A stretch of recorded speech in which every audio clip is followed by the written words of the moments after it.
শহরের ভিতরেই খুব সুন্দর বিশাল একটা সূর্যমুখী ফুলের বাগান, যে ফুলের বাগানে আপনি গেলে বিভিন্ন রকমের ছবি থেকে শুরু করে ফুলের সৌন্দর্য উপভোগ করতে পারবেন। সূর্যমুখী যা একবর্ষী ফুল গাছ, এই একবর্ষী ফুল গাছের নামকরণ কেন সূর্যমুখী হলো, এটা অনেকেরই প্রশ্ন থাকতে পারে। এই ফুলটা অনেকটা সূর্যের মতো দেখতে, আর সূর্য যেদিকে থাকে সেদিকে মুখ করে থাকে বলে এর নামকরণ করা হয় সূর্যমুখী। এই ফুলের সৌন্দর্য এতটাই বেশি থাকে যে মানুষ অপেক্ষা করে কখন সূর্যমুখী ফুল ফুটবে আর মানুষ সেই বাগানে গিয়ে কিছুক্ষণ সময় অতিবাহিত করতে পারবে।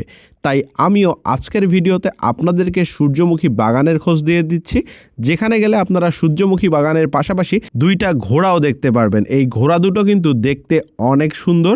পাশাপাশি এই সূর্যমুখী বাগান যদি থাকে তাহলে তো সব কিছুই একসঙ্গে অনেক সুন্দর লাগবে। শীত যেহেতু শেষের দিকে, অনেকেই হয়তো বা হুডি কেনার চিন্তা করছেন। এই হুডিটা আমার শরীরে যেটা আছে এই টাইপের যদি আপনার বিভাগের নামসহ অথবা আপনার জেলার নামসহ কিনতে চান, তাহলে আমি কমেন্ট বক্সে লিঙ্ক দিয়ে দিব, আপনারা ঘুরে আসতে পারেন। আসসালামু আলাইকুম, কি অবস্থা গর্বিত জাতি? আশা করি সকলেই ভালো আছেন। ভিডিওর শুরুতেই ভালোবাসা অবিরাম। এই মুহূর্তে আমি আছি বিশাল বড় একটা সূর্যমুখী ফুলের বাগানে। এই বাগানটা কোথায়, কিভাবে যাবেন, রংপুর থেকে এটা দূরত্ব কতটুকু, সবকিছু এই ভিডিওর মাধ্যমে আপনাদেরকে জানানোর চেষ্টা করব। তো চলুন আজকের ভিডিও শুরু করা যাক। লোকেশনে যাওয়ার আগে বলে রাখি, যারা আপনারা ভ্রমণপ্রেমী মানুষ আছেন, 30 জানুয়ারি তাদের জন্য ট্যুর হাব নিয়ে আসছে পঞ্চগড় ডে ট্যুর। মাত্র 1099 টাকায় আপনারা কিন্তু পঞ্চগড়ের ডে ট্যুর দিতে পারবেন ট্যুর হাবের সঙ্গে।